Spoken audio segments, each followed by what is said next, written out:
Hello, I am M.M. Hoshaw, an award-winning children's author of the fantasy adventure Dyami and the Gobi Crystal. The question I pose today is, how emotional is the narrator? Now, this is different from the voice of what the character speaks. The character can speak in first person's voice, where they say, I saw, I did this, I looked, or second person's voice, which isn't as common in fiction, where it's like everything is you. So that might work well if, say, in the story, there are two characters and they're sending letters back and forth to each other, and they're saying, what are your thoughts on this? Third person then is very common, especially in children's literature, where you watch the characters interact. First, second, and third person voice are all part of the writing process. It's all different, though, when you read a story, maybe as a volunteer at a library or near a child's bed before they fall asleep. Your narrator style makes a difference. When I created the audiobook for Dyami and the Gobi Crystal, I studied 3 narration styles, and to set it up in this scene, Dyami can feel everyone's emotions and becomes overwhelmed.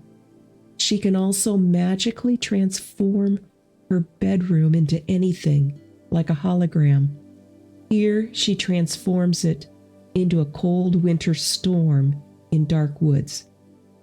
The first style is neutral. The narrator reads with a calm voice, with few emotions. The storm clouds created a biting, freezing wind, whipping across the room, knocking over her chairs and banging her wardrobe doors. The second style I call bedside. This is like the parent reading a bedtime story to a child. There's some change in inflection during the narration, but the parent is still the parent. The storm clouds created a biting, freezing wind, whipping across the room, knocking over her chairs and banging her wardrobe doors.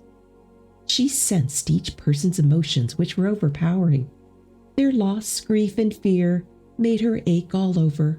Her breaths became shallow, and her heart pounded.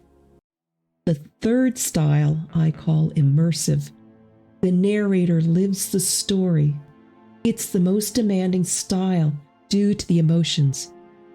It's also what I chose in narrating Dyami and the Gobi Crystal, because one of the themes is emotional mastery. The storm clouds created a biting, freezing wind, whipping across the room, knocking over her chairs and banging her wardrobe doors. She sensed each person's emotions, which were overpowering. Their loss, grief, and fear made her ache all over. Her breaths became shallow and her heart pounded. She didn't know how to release the intense feelings, but she could no longer contain them. The wind shifted to a cold rain as her room became a winter forest landscape.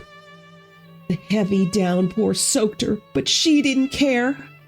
Her creation showed what she couldn't express verbally. Whether you're writing, reading, or listening to a story, keep these in mind. The narrator's emotions make a big difference in the story. Thanks for listening. Have a great day.